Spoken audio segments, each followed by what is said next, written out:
Good morning, and welcome back to another season of Women on the Move. I am Marjorie Schuster, and I am very excited to have you listen in on a great conversation with our 40th author. As always, I'd like to thank the Samuel I. Newhouse Foundation for their support of this series. It is such a thrill and such an honor to introduce journalist and author Anna Quindlen, author of 9 novels and 13 books of nonfiction, including my personal favorite, Emanu-El. She's had a long and successful writing career that we are lucky enough to hear all about right now. Our moderator today is author, publisher, and new bookstore owner, Zibby Owens. As always, please write your questions in the chat feature of Zoom, and we will try to get to just as many as we possibly can. It is now my great pleasure to welcome Anna and Zibby. Hello, Zibby. Hello, Anna. So thank you so much for being with us today. We really look forward to this. Thanks, Marjorie. Great. Good morning. We'll have a wonderful conversation. I'll see you at the end. Okay. Hi, Anna. How are you?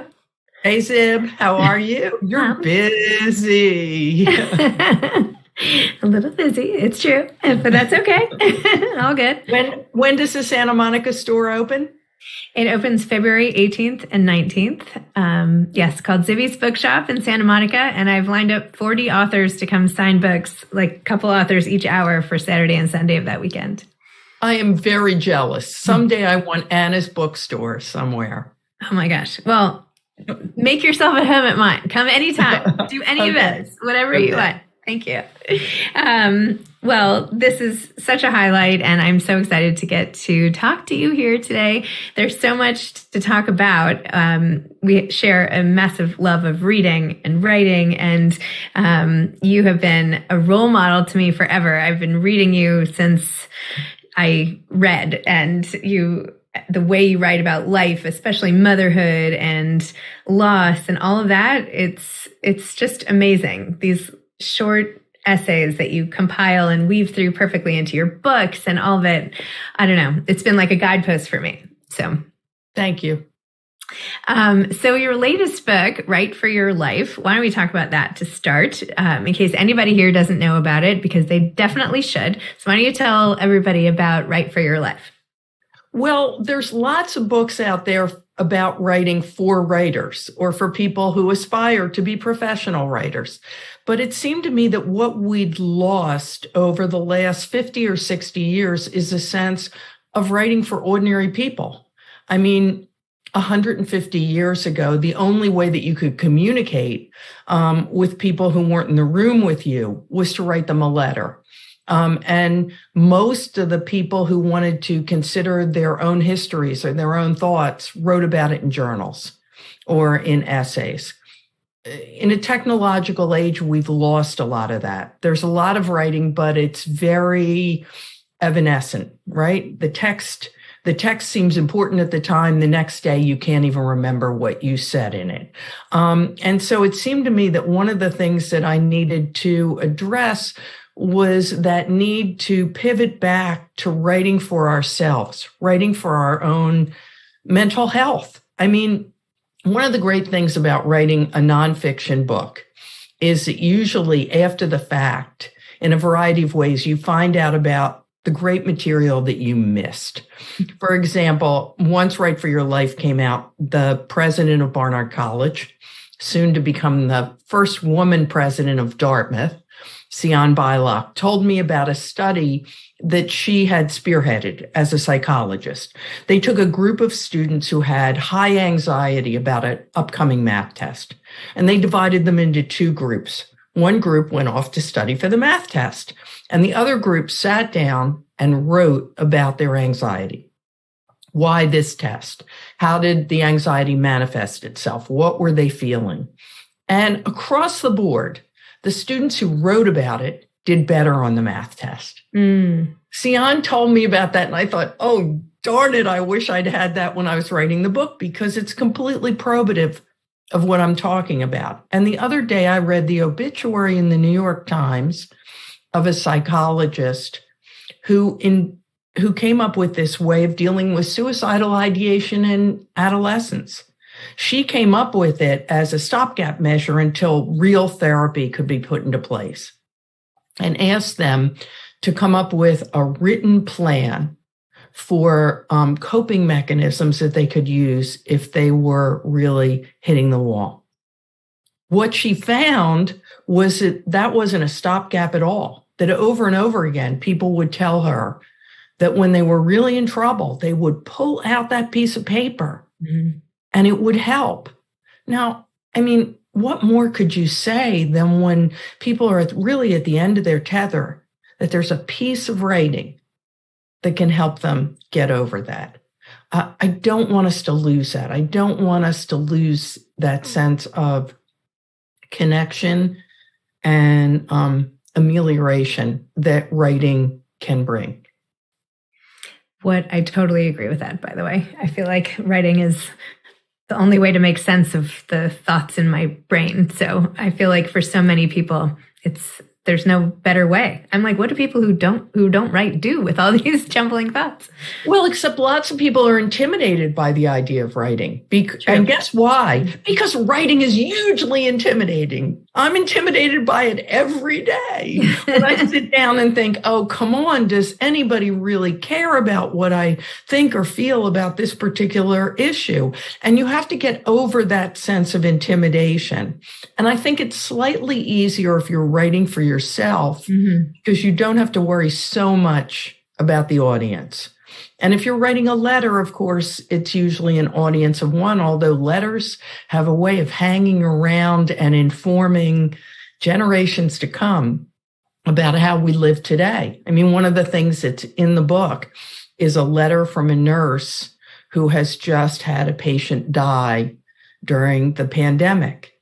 Except the pandemic that she's dealing with is the flu epidemic. And it's 1918. And as I read that letter, I thought, are we going to have these kinds of records of COVID? And if not, that's an enormous tragedy. We really need these ways of remembering what we lived through. It's so true. What are some personal things you've written lately? What's the last letter you wrote to someone, or the last journal entry you didn't show anyone, or something like that? Oh, gosh, I've been doing copy edits on a new novel, and that's all I can think about. Am I going to write stet? If I were to get a second tattoo, I got a tattoo for my 70th birthday of a little woman upset that my grandson had drawn. If I were to get a second one, it might say stet, which of course, as any of us who have done books know, means no, copy editor, we're not changing that. That's going back to the way I originally said it. However, I try to remind myself that first draft writing is often imperfect writing, and that therefore saying stet too often means that I'm being what I tend to be in the editing process, which is a big honking baby. And then I should sit back and consider that maybe some of the suggestions the copy editor has made are valid. Could we go back to the part about you getting a tattoo on your 70th birthday? Yes. Okay. Is this in a appropriate place to show on Zoom, or is this hidden away somewhere? No, I really, I'd have to stand up and forget it on the side of my leggings, but it's a pretty great tattoo, I've got to say. And what inspired that?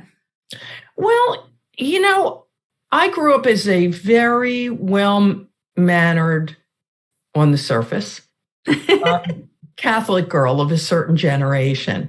And over time, I learned to unlearn all the folded hand stuff, in part by being a newspaper reporter. I mean, there's nothing that is more antithetical to the way I grew up than inserting yourself where you're not wanted and asking questions people don't want to answer. And so I sort of tried to become slightly more of a renegade, slightly more of a renegade, slightly more of a renegade. And around 55, I started saying to the kids, if I get to be 70, I'm going to get a tattoo. And in the beginning, they all laughed because they thought I was kidding. And I think around 62 or 63, they realized I meant it. And I went with my heavily tattooed second child, my son, Christopher, who's also a writer, to a tattoo parlor that he liked and got a tattoo. And the guys kept insisting that they were concerned about the pain factor. And I finally said to them, listen, I've had lip fillers. This is nothing compared to lip fillers. We're letting it all hang out here at the Stryker Center. Don't hold back.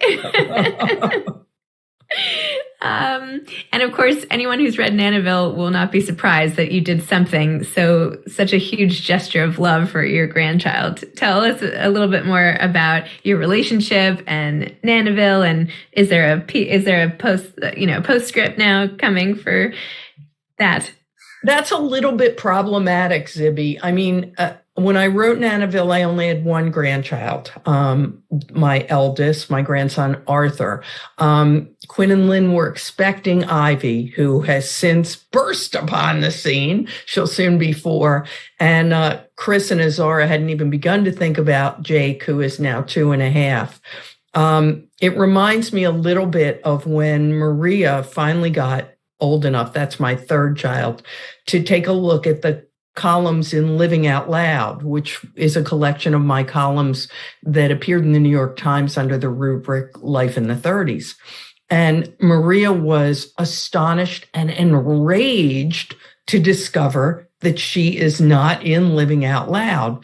And I had to say to her, that's because you hadn't been born yet. And instead of making things better, the idea that her brothers and I had a life apart from her having been born made her even angrier. Luckily, she was around for my op-ed page column and my Newsweek column, and so appeared in those from time to time. But Ivy and Jake haven't shown up yet, although, I hope someday in some future writing they will. Well, I went back and reread Living Out Loud and some of the essays in there, which is still just so, I mean, it could have been written today. Like, it's just amazing. And the way you write about your own mom and how all of us, as we become moms, sort of have to reconcile with our own mothers as they parented us, right? And the passing of time and all of that. And I thought if I could just read like a little paragraph from that, if that's okay. Sure. So you had, prior to this paragraph, you had been talking about, your own mom and your relationship. And then you said, perhaps those conflicting emotions help us reconcile ourselves to our mothers, make us able to apprehend the shadow of a human being who is just raising other human beings the best she can beneath the terrible weight of the concept. In the beginning, it is difficult. I have envied my friends who have had their mothers to help them with new babies, then felt the envy evaporate at the distress and doubt my friends sometimes felt about who was really the mother here. No girl becomes a woman until she has lost her mother, someone once told me. And there was proof. There was the proof. Women reduced to children again in a way I never could be. Yet it is having children that can smooth the relationship too. Mother and daughter are now equals. That is hard to imagine, even harder to accept. For among other things, it means realizing that your own mother felt this way too. Unsure of herself, weak in the knees, terrified about what in the world to do with you. It means accepting that she was tired, inept, sometimes stupid, that she too sat in the dark at 2 a.m. with the child shrieking across the hall and no clue to the child's trouble. Most of this has little to do with the specific women involved.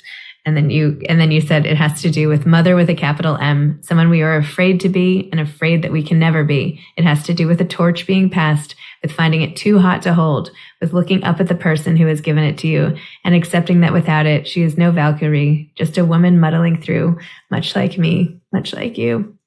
Makes me cry. It's so good. And so true. I mean, I hope it's made me incredibly open and non-judgmental with my daughters-in-law about how they do the very difficult job of raising other human beings. We just have to give people grace and space.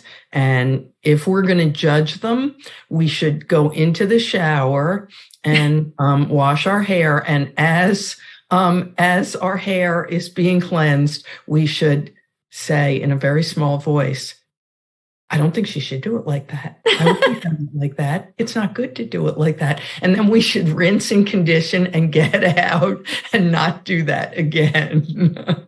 Oh, I did not know that was the trick. This is the secret weapon, the shampoo and condition treatment of mother-in-lawhood. That's amazing. Rinse, repeat. Rinse, repeat.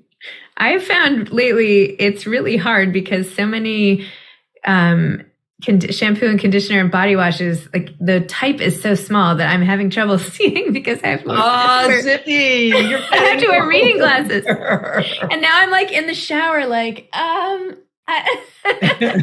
gee, I just washed my face with body scrub. Oh my gosh. I don't know. If I ever come out with a line, I'll make it really big, on the thing.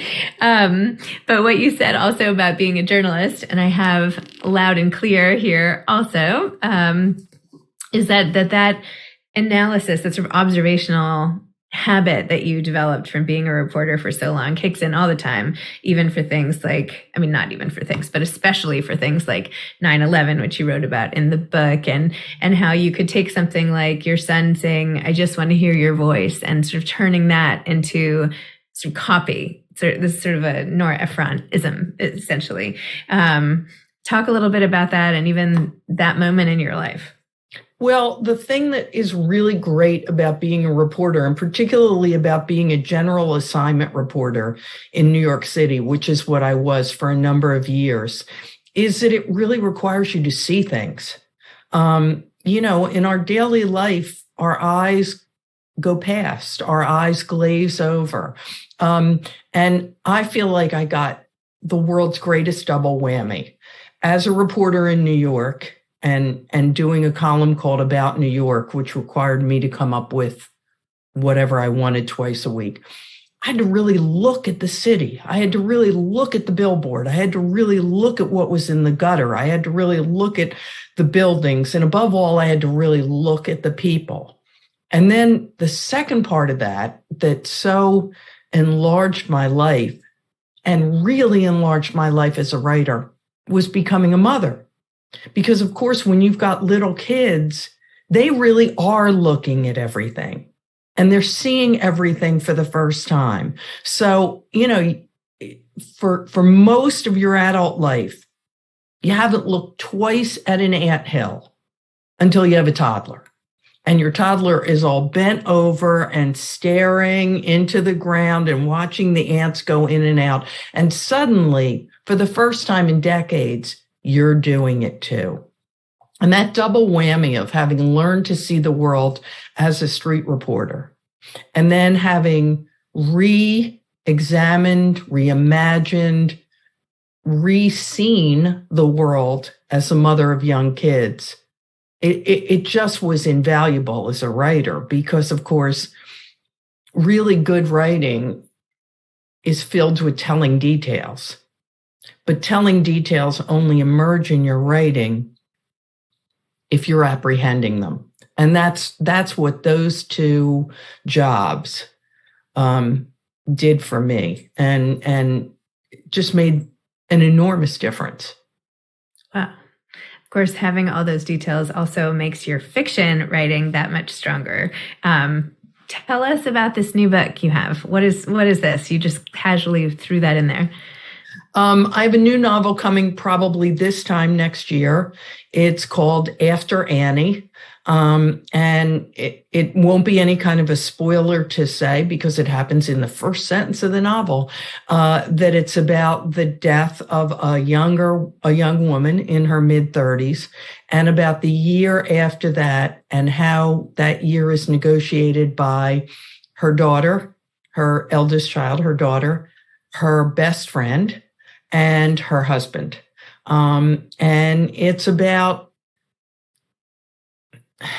it is about loss, obviously, but in some sense, it's about how loss is a bit of a bait and switch, because if I had to guess who most readers will find the most tangible, knowable, understandable character in After Annie, it will be Annie herself, even though she dies in the first sentence. Because I do think that in some profound sense, people we love and know become more real to us when they're gone. That when all we have of them is our memories, our past, our anecdotes, those become as vivid as anything on a page or on a screen. And I think that's one of the things that I wanted to communicate in the book. How her best friend, Anne-Marie, at one point sort of feels someone at her shoulder the way this someone has been at her shoulder for really her entire adult life. And she thinks, if this is haunting, I'm all for it. And I do think that is the thing that gets us through loss. That they don't die, they just live inside of us. And that's really what the novel is about. Wow, that sounds amazing. I can't wait to read it. Where did that come from? What was the germ of that idea? Where did it, or it just came to you? Ideas don't really come to me in fiction or themes or anything like that. Although after a while they become quite clear. I hope. And often they become quite clear after the book has been published when readers tell me what I've written about. Because I think sometimes you're so in it when you're writing a novel that you have no perspective on it. And then some wonderful woman comes up to you at a bookstore and says, well, isn't this really about, and you think, oh yes. How did I not notice that until now? What I always start with are characters. And I just had this very clear sense of Annie Brown in her kitchen, keeling over, honestly, which is how the book begins.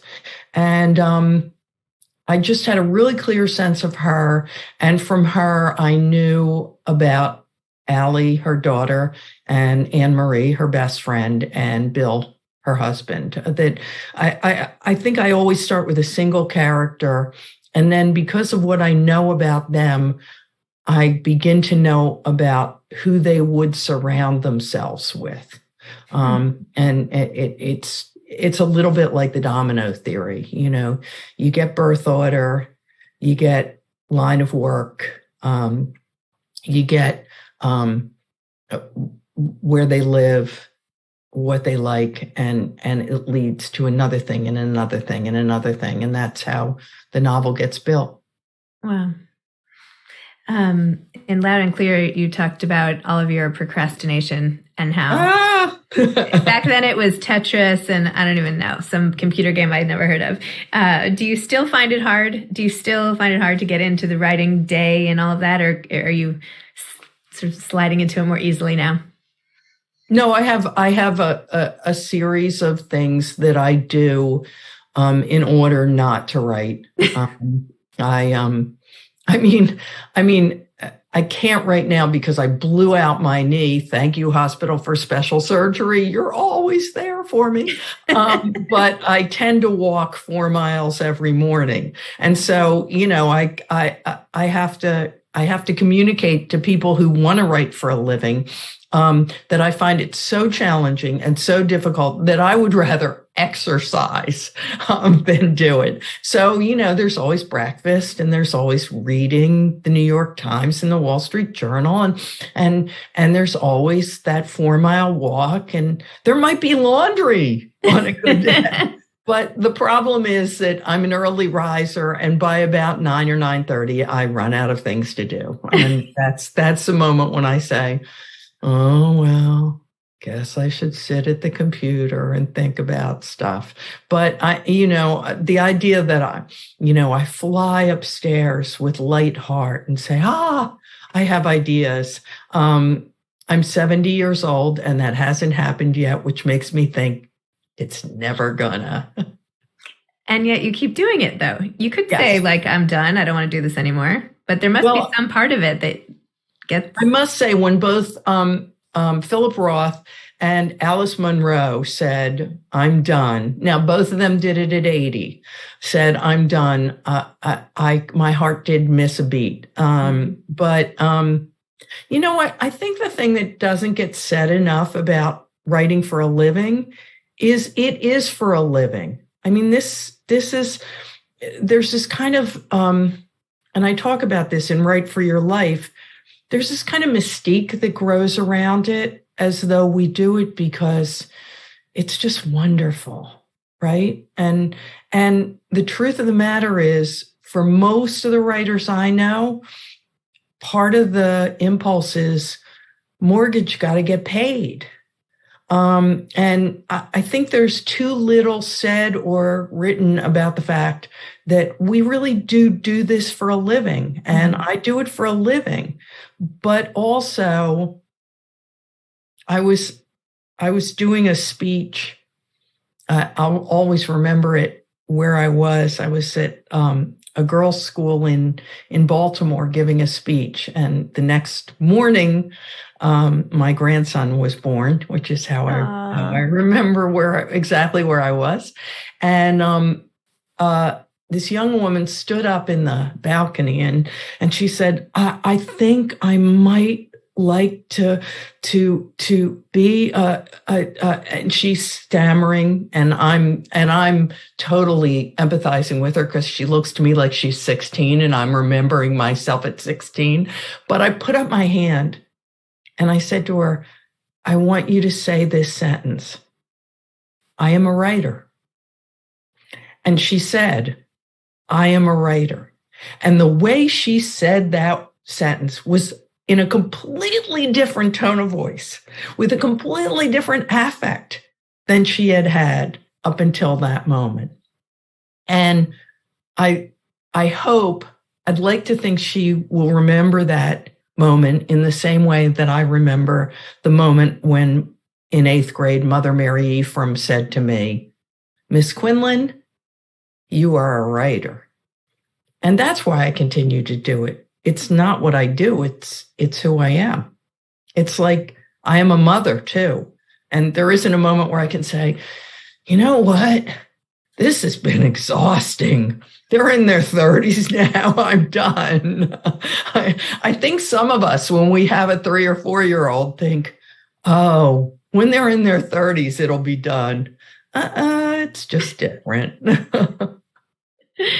That gave me chills, your description of the writer. I can't wait to see what happens to her. I hope one day she writes this great American novel and we get to give a standing ovation to you for that. I know we were going to trade some book suggestions. What have you read lately that you've loved? Well, all fall I was tub thumping, which is a term I really love, for 2 novels. One is called Gilded Mountain by Kate Manning, which is a wonderful historical novel about marble miners in Colorado, but really it's a coming of age story of this woman. Oh my gosh, it's so beautifully written and it's so vivid. I mean, the very best books, you know this, you don't read them, you live in them. Mm-hmm. I totally lived in that book. And the second novel is called The Lindbergh Nanny by Mariah Fredericks. And it's about the Lindbergh nanny, who I'd never even really thought of before. Again, it's a historical novel, and it's about the young woman who was taking care of little Charles Lindbergh when he was taken from his crib and subsequently died. And I think most of us know the broad parameters of that story. What she does so beautifully is to, again, make it feel lived in, the day-to-day of taking care of this little boy. And the other thing that I loved was, you know, the stories are always about the Lindbergh baby. First of all, he wasn't really a baby at that point. He was really kind of a toddler. But second of all, it makes him kind of nothing, just being the Lindbergh baby. And one of the things the book does is really brings this little boy to life in a way that, of course, makes what happens truly, truly heartbreaking. So those were the two novels that I loved. And coming up is really a wonderful book. I'm sorry if you're out there and you're female, it's going to make you furious. It's called The Exceptions by Kate Zernike, who is a very good reporter at the New York Times. And it's about a group of women scientists at MIT, of all places, tootling along and doing that thing that we women do. You don't get the promotion? Well, it's just me. You don't get the assignment? Well, it's just me. And it's a moment when this group of women scientists come together and start talking and realize it's not just me. It's all the women at MIT. And eventually MIT is forced to admit that it has systematically discriminated against its female faculty. It's a terrific book about women in science. It's a terrific book about doing science. And it's also a terrific book about the small and nuanced ways in which we women get sidelined. It's called The Exceptions, and it's really, really good. Wow. Those were fabulous recommendations. Gosh. Mine are a little, what about you? Okay, mine are a little lighter hearted, I guess. But one is called "I'm Wearing Tunics Now" on growing older, better, and a hell of a lot louder by Wendy Aarons. It's so funny, and I just thought this was hilarious. I'm wearing tunics now too. Yeah. Anyway, that's great. This is sort of a shameless plug because my publishing company is publishing this, and it comes out next week. But it's great. It's called My What If Year by Alicia Fernandez Miranda, about a woman who is just not that happy with her life, even though she's a CEO and has twins and blah, blah, blah. And so she takes a year off and tries 4 internships she always wished she'd tried. Oh, that's a great idea. Theater, exercise, hospitality, and in the art world. So that's coming out soon. And then this one is also really funny. Will you send me a copy of that? I would love to send you a copy of this. I mean, even if we are really happy in our lives, and despite everything I've said, I am happy in my work life and very happy in my personal life. But I think every one of us has thought about that road not taken. Yep. Gee, I mean, on my really bad days, I always say I should have taken the MCATs. But there is that, oh boy, that sounds like a really interesting job. If I had another life. Right. I would do. So this is like, I'm going to try to have a little piece of another life and see what it feels like. That's a great idea. Yeah. And it's great. She's so funny. It really, inspiring. And then this is also funny. International bestseller, really good actually, by Monica Heisey. And it's about a woman in the aftermath of her divorce and how she and her friend group sort of make sense of life and how she picks herself back up. Sorry, so this is called Really Good, actually. My What If Year, and I'm Wearing Tunics Now. And then maybe they could put your recommendations in the chat also. There's the exceptions. And what I will say about all 3 of yours, among other things, is titles are so hard. And all 3 of those books have kick-ass titles. I mean, you read the title and immediately start to laugh. Yes. And then think, I want to. Really good, actually. I mean, how many times? Really good, actually. Really good, actually, yeah. You're recommending the most intellectual. And I'm like, okay, well, anyway. Yeah, we all need both. We all need both. That's true. Okay, we have so many questions. Should we turn to those? If you'd like, Zib, it's up to you. You're the boss. I hear this is what we're supposed to do. So, many are asking to repeat the titles of the books. So, maybe we Gilded Mountain by Kate Manning. Yeah, I'm going to Lindbergh Nanny by Mariah Fredericks, and The Exceptions by Kate Zernike. Those are my three. And my three were My What If Year, Alicia Fernandez Miranda. I'm wearing tunics now, Wendy Aarons, and Really Good Actually. So there are 6 more books for you aside from Anna's. So much great stuff to read. So much great stuff. Reread. Yes. I like to reread. I reread a lot of 19th and early 20th century stuff. I like to reread Edith Wharton and Charles Dickens and Tolstoy and a couple of years ago I discovered Theodore Dreiser and Ford Madox Ford. I was an English major. There you go. So soon. I was a psychology major and I like to reread Anna Quindlen. So there you have it. Not even kidding. Okay. Diana asks, help us understand what are the tenets for good writing? Not everyone writes well. So what makes the difference in good or great authorship?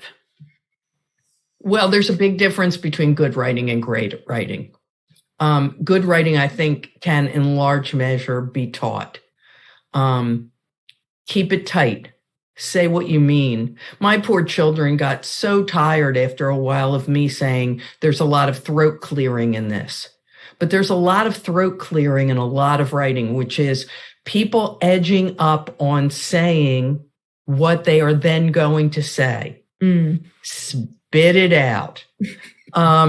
Good writing also has a voice. I think a lot of people internalize either from school or just in general this idea that your writing voice has to sound different from your speaking voice. It has to sound vaguely British, very grown up. That's completely wrong. My writing voice sounds like a cleaned up version of my speaking voice. I always say that with the best writers at the Times, for example, if you took their byline off of if you took Gail Collins' byline off of Gail Collins' column, you would know it was Gail Collins because she has a very specific kind of narrative voice. I think a really useful exercise for good writing is write the piece, find out how long it is, and then have someone say in your head, okay, you got to cut 300 words from it. Some of the best writing I do is cutting because some of what I do is me in love with the sound of my own voice. So my editor, Kate Medina at Random House, who has been my editor from the very beginning, and who is an excellent editor and whose editing work, again, I will say I'm a big baby about, will send me back my manuscript and there'll be a page where she has gone like this through the whole page, okay? And she means cut all of this. And I'm reading and I'm thinking, there's some beautiful writing here. But what she's saying to me is, you're stopping the action of the novel to put this in. So cutting sometimes will tell you what you've put in that's not necessary, that slows things down, that is, in fact, throat clearing. The reason I made the distinction between good writing and great writing is because I think that good writing, competent writing, communicative writing can be learned and taught. I don't think great writing can. I think for whatever reason, there's about 10% at the top that is baked in certain people. And to my mind, people either have it or they don't. And I know people find it very discouraging when I say that sometimes. On the other hand, when you find somebody, people hand me at book signings and send me manuscripts all the time. And I always have to say, listen, I figured out that I can either do my own work or I can read people's other work, but I can't do both necessarily. So I'm going to have to pass on doing this. But every once in a while, someone sends me a manuscript and I think, and I start to read and I get about 20 or 30 pages in and I go, there real writer. And there's nothing that makes me happier than being able to say, particularly to a really young person, it's not perfect, it needs work, but you're a real writer. You've got that 10%. Wow. That was awesome. Okay. Susan says, as a former Catholic girl, I'm going to follow your lead on my upcoming 70th birthday this July. Get that tattoo. It doesn't really hurt that much, particularly if you've gone through childbirth. Or lip fillers. Olivia asks, many writers have taken to teaching. Any possibility you would consider leading writing workshops? I taught for 5 years at the J School at Columbia, the basic reporting and writing course, and I absolutely loved it. It was a little challenging because I think I did it between the ages of 25 and 30. And given the fact that it's a graduate program, some of my students were older than I was. And a lot of them have gone on to very distinguished careers in the business, which makes me really happy. But once the kids came along, and then there was a column, and then I was trying to write novels, something had to give, and it was the teaching that had to give.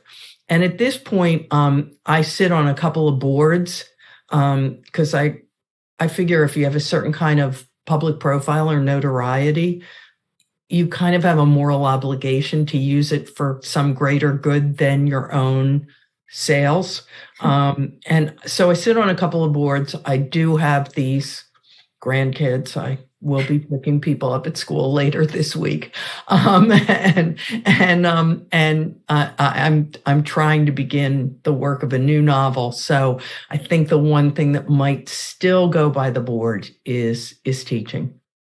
Can't do everything. Well, you're trying to do everything between the store, the podcast, things like this, and the publishing house. I don't know, Zeb. I don't know. I'm nuts. I don't know. It's like an addiction at this point. Anyway, Dina asks, does your family ever get upset with things you've written about them?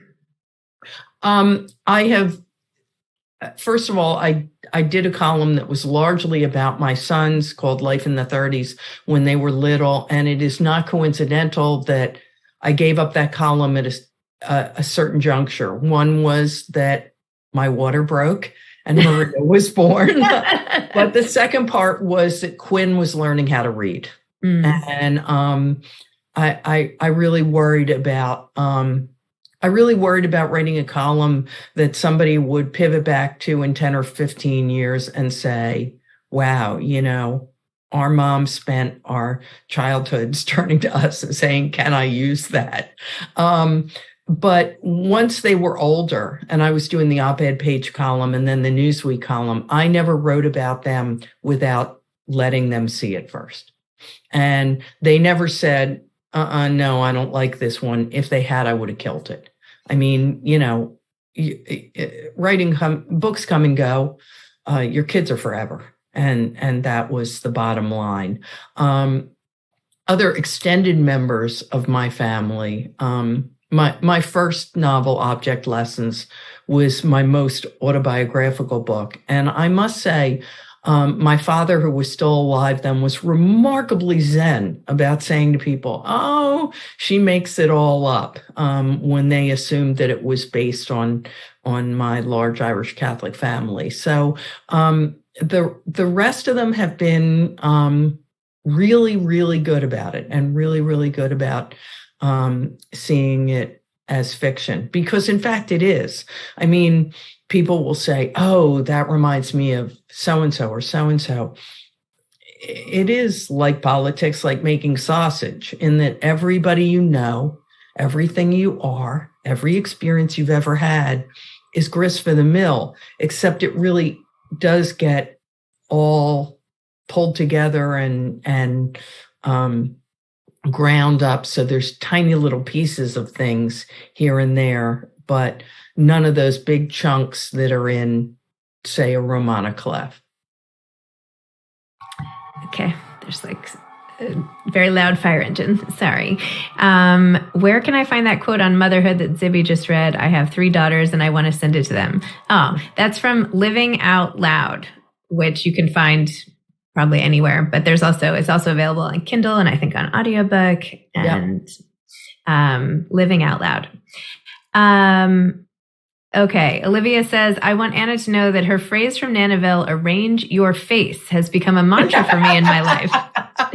At least twice a week, I share this extraordinary wisdom with friends and strangers. Anna's clean wisdom has enhanced the lives of all her readers. Oh, well, thank you very much.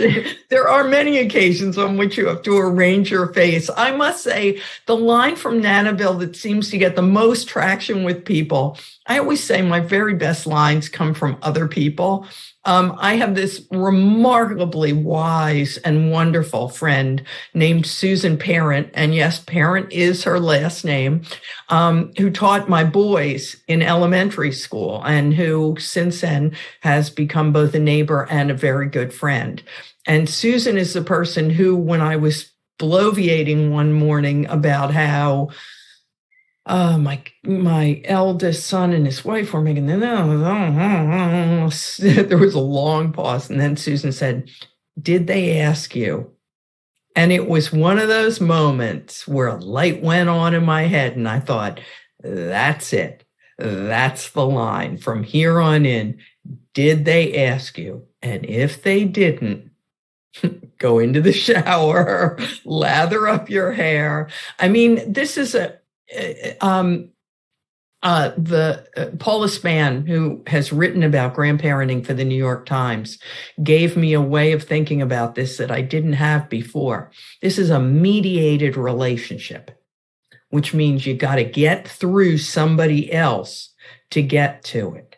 I mean, I have to go through his parents and her parents to get to Arthur, Ivy, and Jake.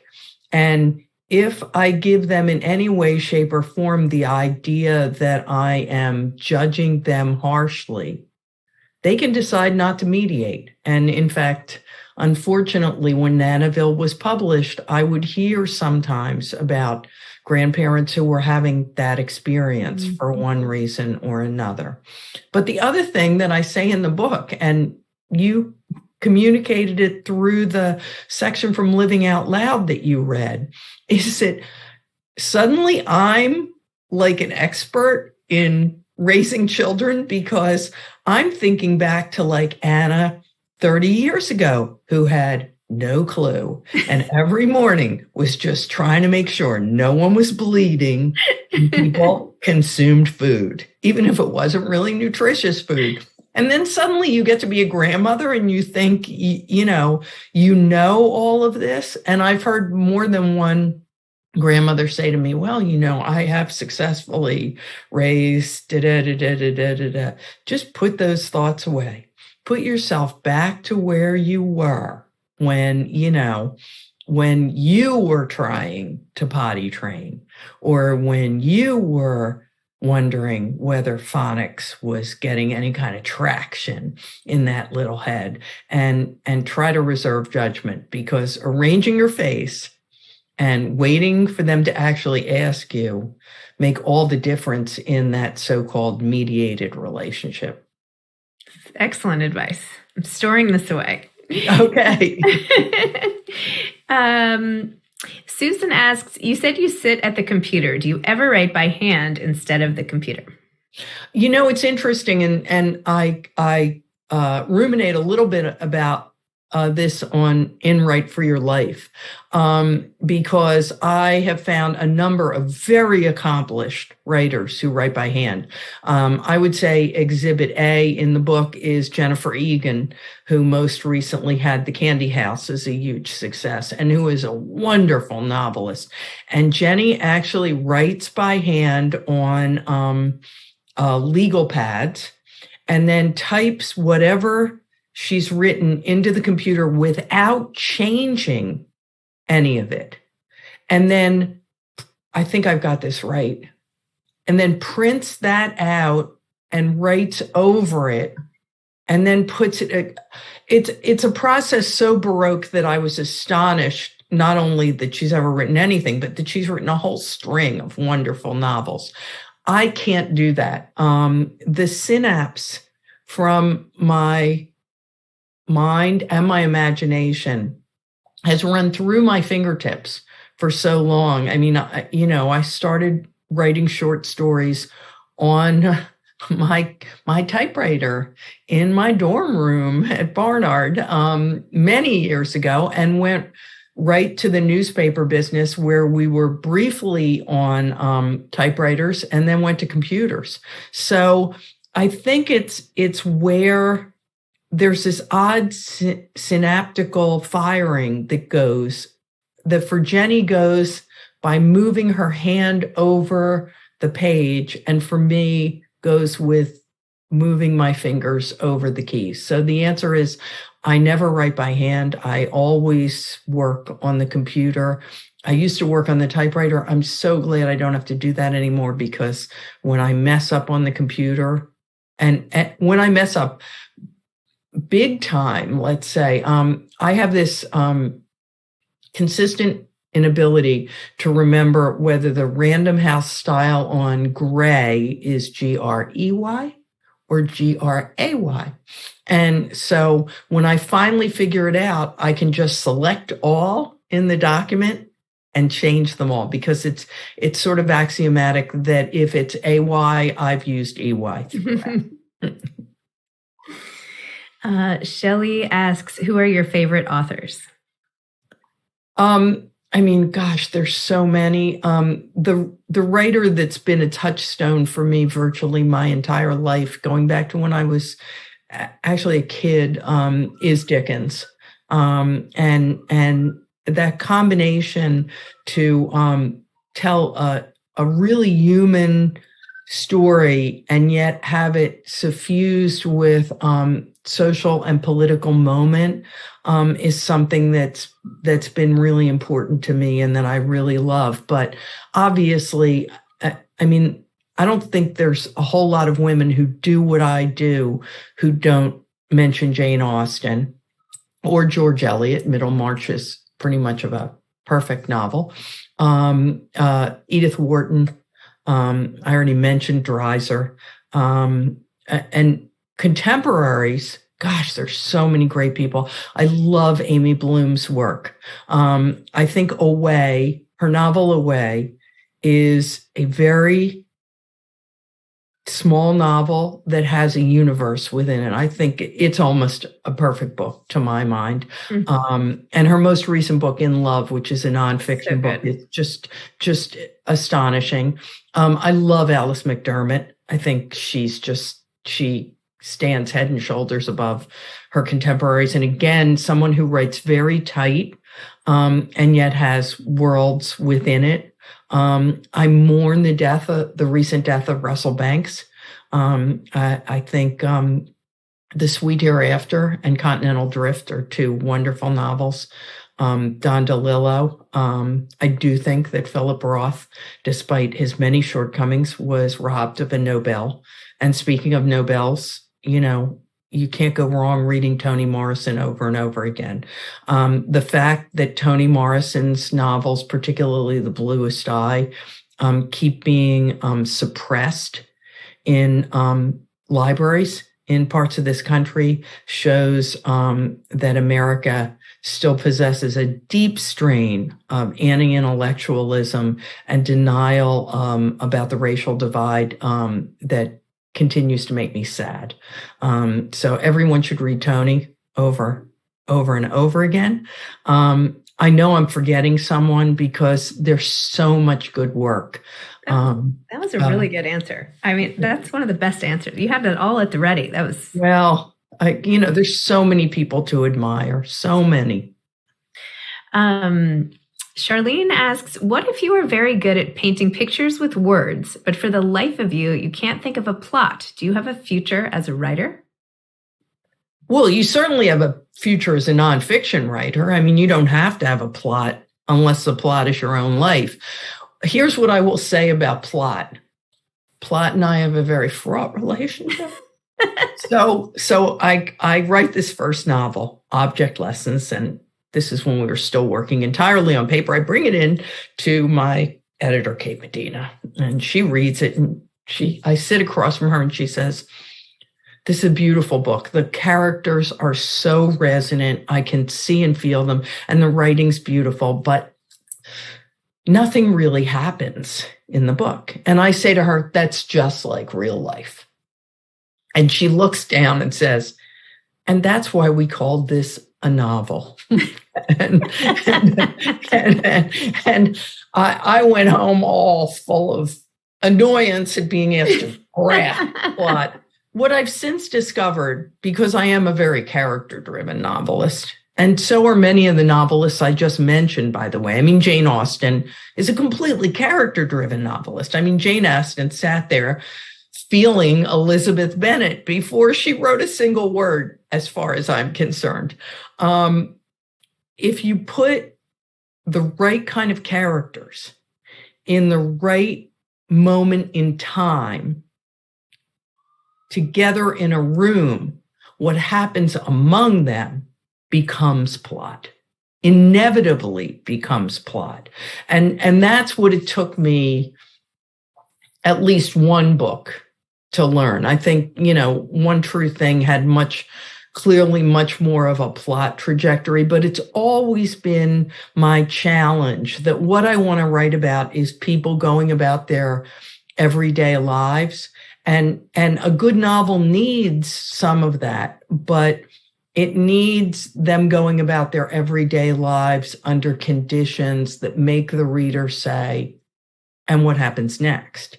And what happens next? And that's really, it doesn't have to be an aha, but that really is what plot is. But I got to say, I was resistant to it for the longest time and had to really learn how to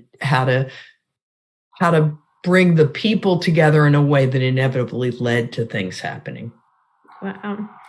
Well, Anna, I know that Marjorie wants to come back on, and this has been can I just say something? Sure. The fact that there are people on this call. So I know that sometimes people think every once in a while I plod through the kitchen with a cup of coffee and turn to whoever's there, usually one of my kids who stop by and say, it's a glamorous life, but someone has to lead it. I mean, most of the time I'm all by myself in leggings. Actually, I'm in leggings right now, but you can't see that. All by myself in a little room. And I genuinely am looking at the computer screen thinking, will anyone care? So when people actually show up who read books, it's pretty thrilling for those of us who write them. So thanks. Thank you both. That was, without doubt, the most outstanding discussion and one of our highlights of this series. And I must say, Anna, now you're not only my hero in being an author, but being a mom of 30-year-olds, being a grandma. I may have to be calling you. I don't know. I may have some questions. But thank you very much. And a lot of people in the chat wrote a similar thing. So thank you, and thank you very much for being with us. And, maybe we can entice you to come back in person when we open this up for in-person. We hope so. And Zibby, as always, thank you very much. Everybody enjoyed it, and this was terrific. Oh, I do want to say next week in this exact spot we have Pam Janoff, and the moderator will be Christina Baker-Klein, which will be a very wonderful interview as well. Hard to top this one. So thank you both, and thank you everybody for being with us. Anna, thank you so Thanks, much. Zibby. Thank you. Talk to you soon. Okay. Get some rest. Okay, you too. Record.